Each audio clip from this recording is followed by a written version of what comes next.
গাজওয়াতুল হিন্দে নামে এক যুদ্ধের কথা কোনো বক্তা প্রচার করে থাকেন। উক্ত যুদ্ধের সত্যতা ও বিবরণ সম্পর্কে জানতে চাই। এ সম্পর্কে সওবান রাদিয়াল্লাহু তাআলা থেকে, আবু রাদিয়াল্লাহু তাআলা থেকে একাধিক বর্ণনা রয়েছে।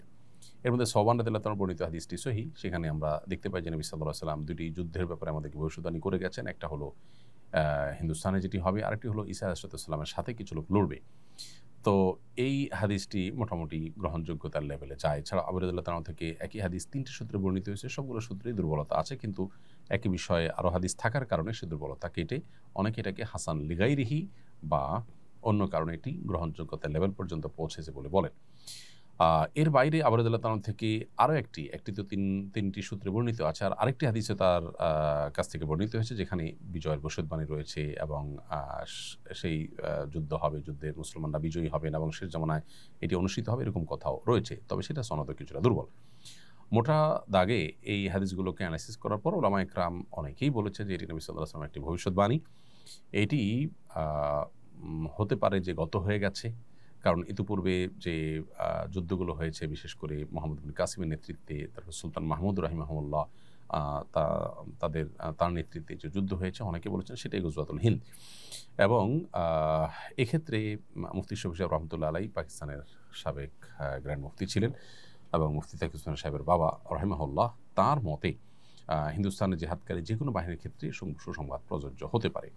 আবার কেউ কেউ বলেছেন গজওয়াতুল হিন্দ এটা ঈসা ইসলামের আগমনের ঠিক আগ মুহূর্তে হবে, কারণ কোনো হাদিসে কিন্তু সেটি বলা হয়েছে, যেমন সওবান রাদিয়াল্লাহু বর্ণিত হাদিসে কিন্তু যেভাবে বলা হয়েছে তাতে বোঝা যায় যে ঈসা আলাইহিস সালামের আগমনের কাছাকাছি। তাছাড়া আবু রাদিয়াল্লাহু বর্ণিত শেষ হাদিসটিতেও বোঝা যাচ্ছে এটি শেষ মুহূর্তে, কিয়ামতের আগ মুহূর্তে হবে, ঈসা আলাইহিস সালামের ঘটনার কাছাকাছি সময়ে। তো হাদিসটি মোটামুটি বিভিন্ন ভাবে বর্ণিত হয়েছে, অতএব এটিকে একেবারে উড়িয়ে দেওয়ার মতো নয়। তারপর স্পেসিফিক কোনো ঘটনাকেও এটাই গজওয়াতুল হিন্দ এরকম বলে নির্ধারণ করাও কঠিন। তবে কিয়ামতের আলামত সংক্রান্ত মৌলিক একটা নীতিমালা আছে। যেমন আমরা দেখি শেখ মোহাম্মদ আল আরিফি, ডক্টর মোহাম্মদ আল আরিফি সৌদি আরবের একজন প্রসিদ্ধ আলেমে দ্বীন, তার একটা বই আছে আশরাতুস সাআহ, আরেকটা আছে নেহায়াতুল আলম, কিয়ামতের আলামতসমূহ বড় বই আছে নেহায়াতুল আলম, আরেকটা বই আছে। তো তার এই আশরাতুস সাআহ বা নেহায়াতুল আলম বইয়ে তিনি লিখেছেন যে কিয়ামতের আলামত সমূহের ক্ষেত্রে মৌলিক কিছু নীতিমালা বা কিছু প্রিন্সিপাল আছে ওলামায়ে কেরামের মধ্যে। তার মধ্যে একটা হলো যে নবী সাল্লাল্লাহু আলাইহি ওয়াসাল্লাম কোনো ঘটনা ঘটবে বলেছেন, সেটার যদি স্পেসিফিক কোনো কিছু ইন্ডিকেট তিনি করে না যেয়ে থাকেন, তাহলে সেক্ষেত্রে কোনো বিশেষ ঘটনাকেই সেটা ফিট করা, এটা মানে কিয়ামতের হাদিস, কিয়ামত সংশ্লিষ্ট বা ভবিষ্যদ্বাণী সংশ্লিষ্ট হাদিসগুলোর ব্যাখ্যার যে মৌলিক নীতিমালা তার পরিপন্থী। এই জন্য সুনির্দিষ্ট ঘটনাকে এটাই গজওয়াতুল হিন্দ এরকম বলাটা আসলে কঠিন, বিশেষ করে যখন বিভিন্ন হাদিস এটাকে ঈসা ইসলামের কাছাকাছি সময়ে বলা হয়েছে। আবার কিছু কিছু হাদিসে জেনারেলি বলা হয়েছে সে সমস্ত হাদিসের আলোকে অনেক যুদ্ধ ইতিপূর্ব হয়ে গেছে, সেগুলোও হতে পারে। অর্থাৎ বিষয়টিকে চূড়ান্ত করে বলা কঠিন, তবে হ্যাঁ, মোটা দাগে এটি ঘটার বিষয়ে হাদিসের বর্ণনাকে উড়িয়ে দেওয়ার কোনো সুযোগ নেই। ভারত পাকিস্তান যুদ্ধে আমরা কি করতে পারি? দেখুন, প্রথমত ভারত পাকিস্তানের এই যুদ্ধে একজন মুসলিম হিসেবে সন্দেহাতীতভাবে আমরা মাজলুমদের সাথে থাকব। আমাদের প্রতিবেশী উভয়ে, তার মধ্যে ভারত নিকটতম প্রতিবেশী, তারপরও নিকটতম প্রতিবেশী হওয়া সত্ত্বেও ভারতের ক্ষেত্রে পাকিস্তানে যে আক্রমণ করেছে আমরা দেখতে পেয়েছি যে ভারতে যে দুর্ঘটনা ঘটেছে, যে হামলা হয়েছে, সেখানে অনেকগুলো মানুষের প্রাণ হানি হয়েছে। এই ঘটনার দায় পাকিস্তানের উপরে চাপিয়ে যে হামলা করা হয়েছে, সেই দায়টা সাব্যস্ত হওয়ার আগেই সেখানে তারা হামলা করেছেন। আমরা যেটাকে মব জাস্টিস বলি, আমরা যেটাকে কোনো কিছু প্রমাণ হওয়া ছাড়া কারোর উপরে আইন প্রয়োগ করা অন্যায় মনে করি, ঠিক সেরকম একটি কাজই এখানে আসলে হয়েছে দুর্ভাগ্যজনকভাবে।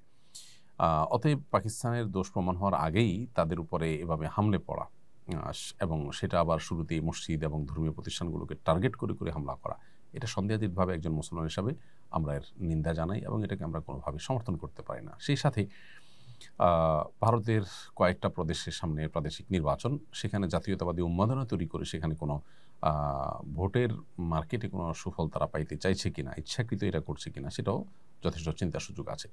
তো একজন মুসলিম হিসাবে আমরা অবশ্য শান্তি কামনা করব, আমরা চাইব যে কোনো প্রকার প্রাণহানি না ঘটে এবং বিশেষ করে মুসলিমদের কোনো প্রকার ক্ষয়ক্ষতি না হয়। মাজলুম এবং জুলুমের শিকার অন্যায়ভাবে অপবাদ দিয়ে মুসলমানদের বিরুদ্ধে যা খুশি তা করা যায়, এটা আজকে পৃথিবীতে অনেকটা এস্টাবলিশড হয়ে গেছে এবং এটা যারা এস্টাবলিশড করেছেন তারাই আমাদেরকে সকাল বিকাল মানবতার সবক দিয়ে থাকেন। অতএব এই ঘটনা থেকে আমাদের শেখারও কিন্তু অনেক কিছু আছে এবং অভিশপ্ত দেশ এবং অভিশপ্ত মানুষদের অনেকেই, বিভিন্ন আপনার মাস্তান রাষ্ট্রগুলো পৃথিবীর, তারা অনেকেই কিন্তু ইতিমধ্যে এই ক্ষেত্রে আমরা দেখছি জালিমদের সহযোগীর হওয়ার ঘোষণা তারা প্রকাশ্যে দিয়েছেন।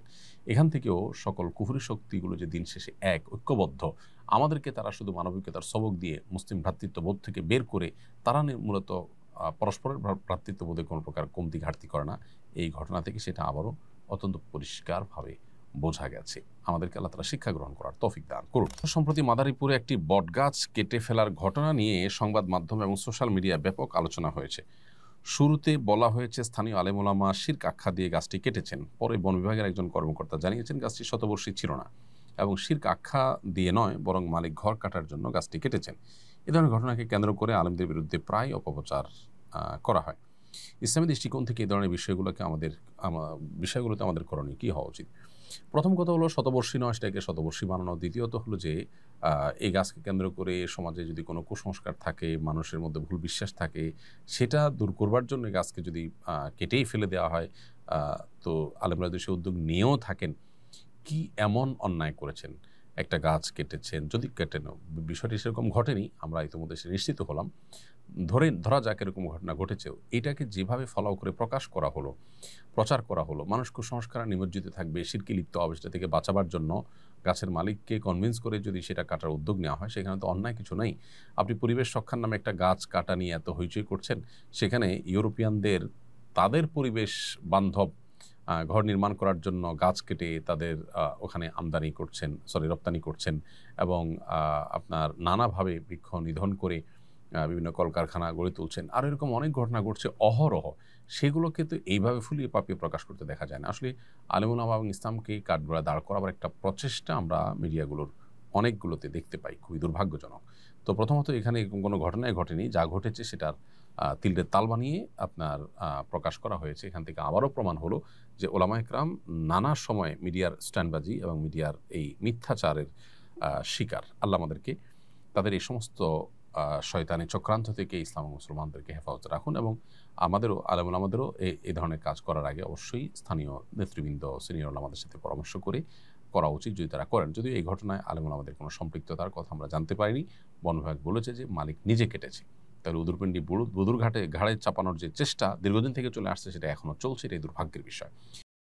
আস-সুন্নাহ ফাউন্ডেশন, উম্মার স্বার্থে সুন্নাহর সাথে।